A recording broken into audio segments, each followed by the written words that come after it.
ഞാൻ Johnny Thomas. ഞങ്ങളുടെ ഈ ഫാം കോട്ടയം ജില്ലയിലാണ്, കടുത്തുരുത്തിക്ക് അടുത്താണ് ഈ ഫാം ലൊക്കേറ്റ് ചെയ്തിരിക്കുന്നത്. ഇവിടെ ഏകദേശം 350ഓളം മാവുകളുണ്ട്. അതിൽ 300 വെറൈറ്റികൾ ഞാനിവിടെ പരിപാലിക്കുന്നുണ്ട്.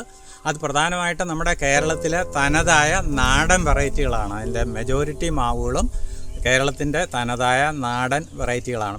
അപ്പോൾ അങ്ങനെ ധാരാളം മാവുകളുണ്ട്. അപ്പോൾ ആ നാടൻ മാവുകൾ സംരക്ഷിക്കാൻ കാരണം അതിന് നമ്മുടെ കേരളത്തിൻ്റെ അല്ലെങ്കിൽ ഇന്ത്യയുടെ തനതായ നാടൻ മാവുകൾക്ക് നല്ല ഫ്ലേവറും അതുപോലെ രുചിയുമാണ്. ഒരിക്കലും വിദേശ മാങ്ങകൾക്ക് അത്രയൊരു ഫ്ലേവറും രുചിയൊന്നും വരുന്നില്ല. അതുകൊണ്ടാണ് ഞാനത് നാടൻ മാവുകളെ ഇവിടെ സംരക്ഷിക്കുന്നത്. ഇത് ഒരു റബ്ബർ തോട്ടമായിരുന്നു. ആ റബ്ബർ വെട്ടിക്കളഞ്ഞിട്ട് JCB കൊണ്ട് കുഴി കുത്തി ഏകദേശം 1 മീറ്റർ ചതുരം കുഴികൾ കുത്തി അതിനകത്ത് അടിവളവും ചാണകവും അതുപോലെയുള്ള മറ്റ് വളങ്ങളും ഒക്കെ ഇട്ട് വളർത്തി പരിപാലിച്ച് കൊണ്ടുവന്ന മാവുകളാണ്. ഇതിപ്പോൾ ഏകദേശം 5 വർഷമായി. ഇവിടെ നാടൻ മാവുകൾ കൂടാതെ വിദേശ ഇനങ്ങളും പലതരത്തിലുള്ള വിദേശ ഇനങ്ങളും ഞാനിവിടെ നട്ട് പരിപാലിക്കുന്നുണ്ട്. ഇതൊരു മൾട്ടിഗ്രാഫ്റ്റ് മാവാണ്. അതിൻ്റെ പേരൻറ്റ് റൂട്ട് സ്റ്റോക്ക് എന്ന് പറയുന്നത് ബനാന മാവാണ്. അത് അവിടെ ഒരു മാങ്ങ ഉണ്ടായിരുന്നു, അത് വീണുപോയി. ഇതിൽ ഞാൻ ഇതിൻ്റെ ബ്രാഞ്ചുകൾ കട്ട് ചെയ്തിട്ട് പല ഇനം ഏകദേശം 17 ഇനം മാവുകൾ ഗ്രാഫ്റ്റ് ചെയ്തിട്ടുണ്ട്. ഇത് മധുരിമയാണ്, ഇത് പുളിശ്ശേരി മാവാണ്, ഇത് ചക്കരക്കുട്ടി, ഇത് ജഹാംഗീർ, ഇത് കാക്കോത്തി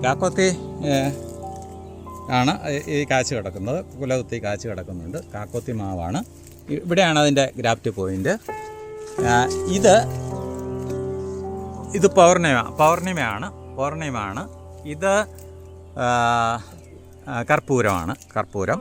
ഇതൊരു സ്പെഷ്യൽ വെറൈറ്റി, ഒരു നാടൻ സ്പെഷ്യൽ വെറൈറ്റിയാണ്.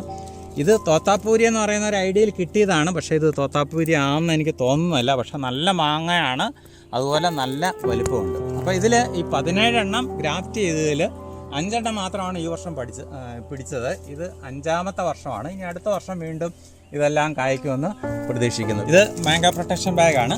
ഇതിൻ്റെ ഒരു പ്രത്യേകത, ഇവിടെ ഒരു ചെറിയൊരു കമ്പി പോലെ ഉണ്ടാവും, അതിവിടെ ചുറ്റിക്കെട്ടാൻ വേണ്ടിയിട്ടാണ്.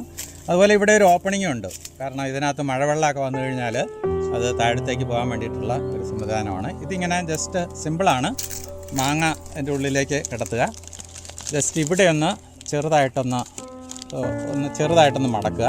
എന്നിട്ട് ഇവിടെ ഒന്ന് ചുരുക്കി എടുത്തിട്ട് ഈ കമ്പി ഉണ്ടല്ലോ, ഈ കമ്പി ഇങ്ങനെ ജസ്റ്റ് ഇങ്ങനെ മടക്കി ഇങ്ങനെ വെച്ചാൽ മതി. ഇപ്പം മാംഗോ പ്രൊട്ടക്ഷൻ ബാഗ് കറക്റ്റായിട്ട് ഈ മാങ്ങയെ കവർ ചെയ്യും. അപ്പോൾ പുഴു ഉണ്ടാകാതെ നല്ല ക്വാളിറ്റി ആയിട്ടുള്ള പ്രീമിയം ക്വാളിറ്റി മാങ്ങാപ്പഴം ലഭിക്കാൻ വേണ്ടിയിട്ടാണ് നമ്മൾ ഈ മാംഗോ പ്രൊട്ടക്ഷൻ ബാഗ് ഇടുന്നത്.